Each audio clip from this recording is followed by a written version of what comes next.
set themselves up a very bruisery composition. They're going to want to scrap. They're going to want to fight kind of these long, extended team fights here.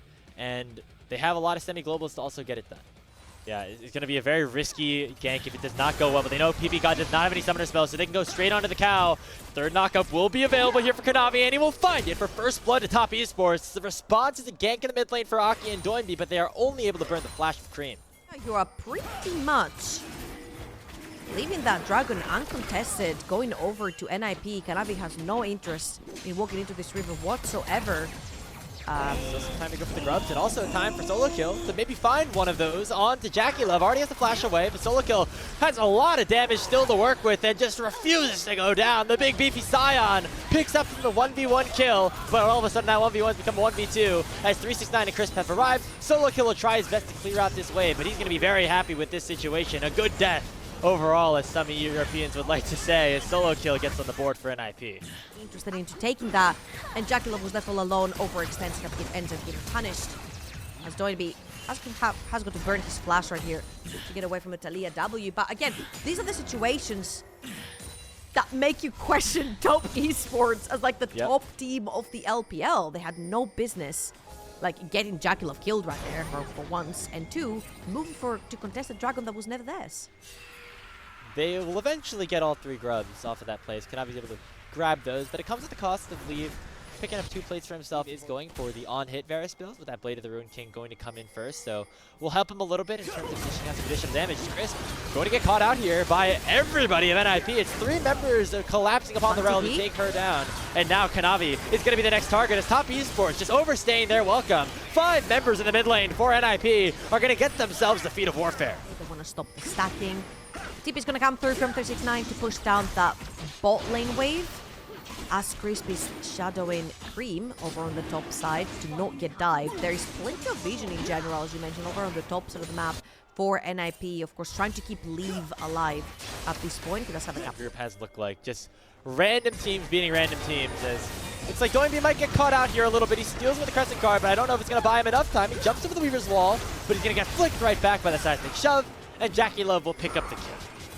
Actually, the knock-up right there did not allow him to flash over from the side of Doinby. I don't think NIP do have much business in looking up this river to try and contest, as uses solo kill has positioned himself in the river to try and do the full run from bot to top with the ultimate, but it's not going to be the case. He's going to return down the bot lane to push out the wave. So that's just a big swing of things for top esports. Not only do they get the kill into Doinby, they pick up the Rift Herald, and they'll likely break open this top lane tier 1 turret that will get them first turret, that will get them the full feats of strength. And overall, top esports feeling very good about where this game is once again. That lead jumping back up to 2K. Thrown to back from the side of NIP, mind you though, top esports have 2 really big teamfight disruptors. Hold up. Yeah, there's that Scion immediately making an impact as there comes that beef squad once again down to the bot lane. They shut down 369 and pick up another kill for NIP.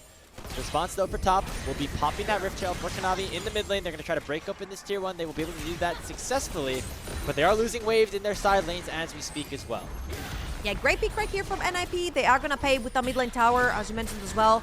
Really quick response from top 69. So unfortunately for top esports, they're going to lose their bot lane tower. However, again, from NIP, grabbing those skills early on Pantheon, on Scion, to try and snowball further towards that late game is actually super, super key.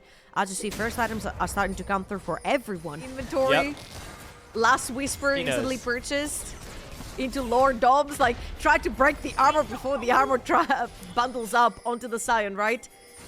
As they're walking solo kill. That decimating smash, but he's immediately going to get dashed on here by Kanavi. The Weaver's Wall is big by splitting Leave up for the rest of his team. The Magnus Storm will find 2 from Chris, but not a ton of damage so far really dealt just yet for top esports. And it's solo kill to pick up the first one here. It's traded back as the bullet time will take down the Scion, and it's 1-for-1 overall so far in this fight. Doinby has the flash with the seismic shove. Aki lands a nice stun. Doinby steals away the Crescent Guard and is able to pick up the kill on Kanavi. PP God jumps in with a 2-man pull, and now Ninjas and Pyjamas are starting to come back here in this fight. Doinby will drop, and 369's burning Leaf down to the back end of things. It is a wild one here around the Dragon Side River, but top esports will come out on top. It's a double for 369, and PP got the lone survivor. And it was a close fight, all things considered, but overall, at the end of the day, it was top esports to come out on top. You have to give a lot of credit to 369 on the Rumble there, doing a ton of damage, burning down Leave, specifically on the back end of things. And then the rest of the Beef Squad, not really as beefy as we're hoping them to be, as Dragon already has been picked up for top, but now NIP want to try to complete the collapse. Teleport came in from Doinby. They're looking for Chris. He's going to be able to jump for the wall with the crash down. Solo kill. Kind of 1v3ing at this point. He's going to get flicked right back with the seismic shove. Equalizer comes out. It's the one that was stolen away, I believe, by Doinby. And so it means that NIP are going to get out with their lives, but it's overall top esports happy about things because they were able to pick up the Dragon. Pick up the Dragon and they drive NIP out. But oh, Cream now. Cream's completely caught out. He gets set up by the abscond abduct of Doinby, and the piercing arrow from Leave will take him down here. Now here comes Chris. Oh, there's a really nice Magnus Storm combined with the Equalizer. The Wombo combo will just burn Leave down from 2 screens away. But look at the back line. It's Doinby and Aki doing some work as well, but the work is just not enough. 369 is massive on this Rumble. Overheated onto Aki, getting himself the double kill, and now it's only Pyjamas left alive. Chris gonna try to stun him down. There goes Kanavi, and it's a full ace picked up here for top esports. For, as you mentioned, he's 3,000 gold ahead of the Scion at this point.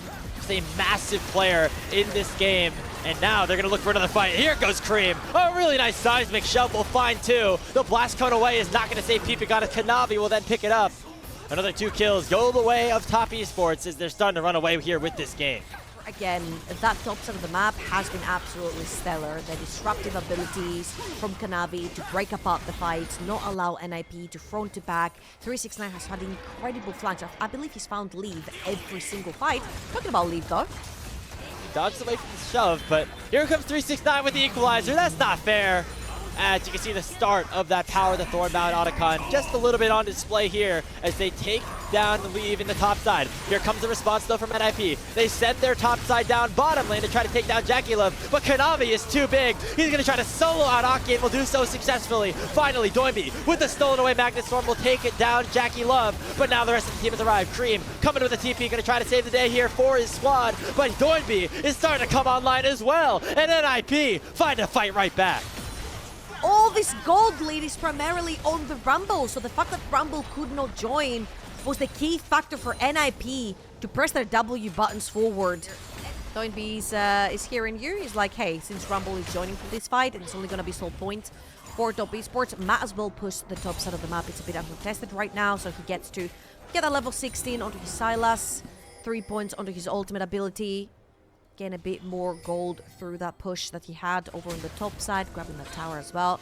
So a little bit of gold influx. Yeah, because we mentioned the way NIP want to play the game.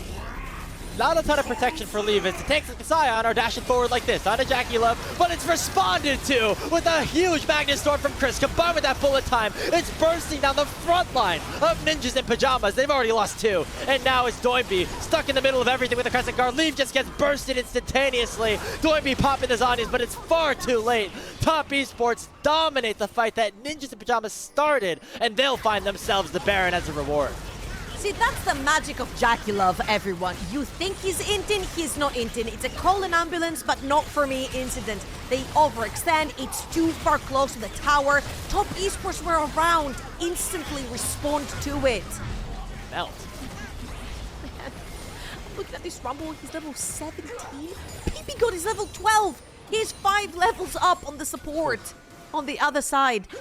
3 items, Hourglass coming back up. He's got his upgraded boots.